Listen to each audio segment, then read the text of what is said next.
नमस्कार। Law of attraction and युग निर्माण परिवार में आप सभी का स्वागत है। सारी शक्तियों का केंद्र आत्मा है। जी हाँ, और हर किसी को आत्मशक्ति उपलब्ध हो सकती है, लेकिन हम उससे दूर हैं। हम उसे लेना नहीं चाहते।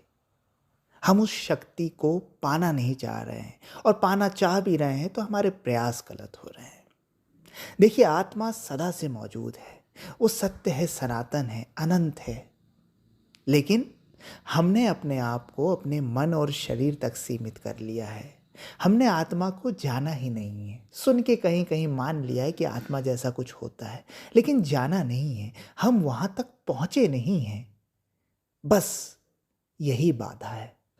अगर आप आत्मविद्या, आत्मशक्ति, आत्मबल को एक बार उपलब्ध हो जाएं, अपनी आत्मा को उपलब्ध हो जाएं, उसके प्रकाश से परिचित हो जाएं, तो फिर आपके लिए कुछ भी असंभव नहीं है।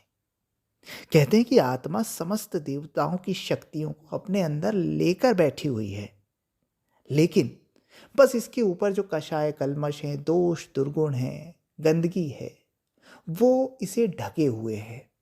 जैसे हीरा रोड पे गिर जाए, कचरे में गिर जाए, तो हीरा रहता है ना, लेकिन उसकी चमक खो जाती है कचरे के कारण, धूल के कारण, गंदगी के कारण। उस गंदगी को साफ कर दीजिए, उस कचरे को हटा दीजिए, तो हीरा फिर जगमगा उठेगा। यही बात आत्मा के लिए लागू है। आत्मा में सारी शक्तियां मौजूद हैं, सब कुछ मौजूद है, पर ढक लिया है उसे दोषों ने, कषाय कल्मशों ने, कुसंस्कारों ने।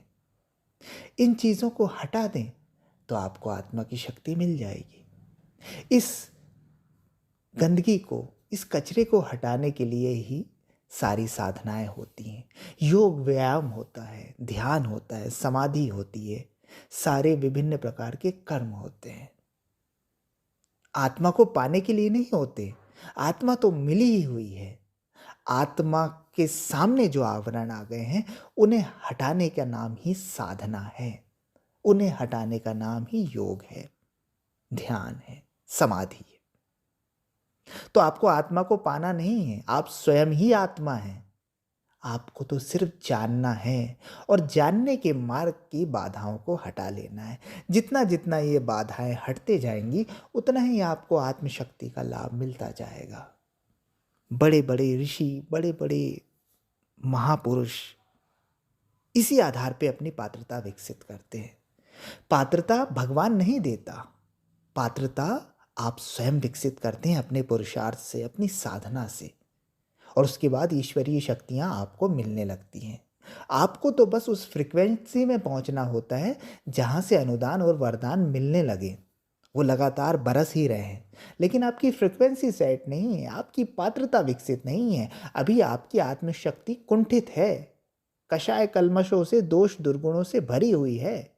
इसलिए आप परमात्मा की शक्तियों का लाभ नहीं ले पा रहे हैं, अनुदानों और वरदानों का लाभ नहीं ले पा रहे, रिद्धियों और सिद्धियों का लाभ नहीं ले पा रहे हैं।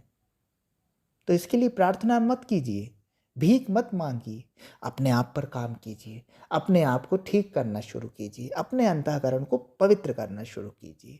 और जैसे जैसे जैसे आप इसे पवित्र करते जाएंगे, जैसे जैसे आप इसे ठीक करते जाएंगे, आत्मशक्ति का लाभ आपको मिलने लगेगा। आपके भीतर ही सब कुछ छिपा है, कहीं जाना नहीं है, उसे जानना है। उसके ऊपर आ गए आवरण को साफ करना है, और आप प्रकाशित हो जाएंगे।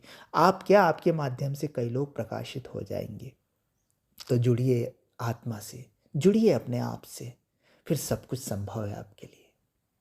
धन्यवाद।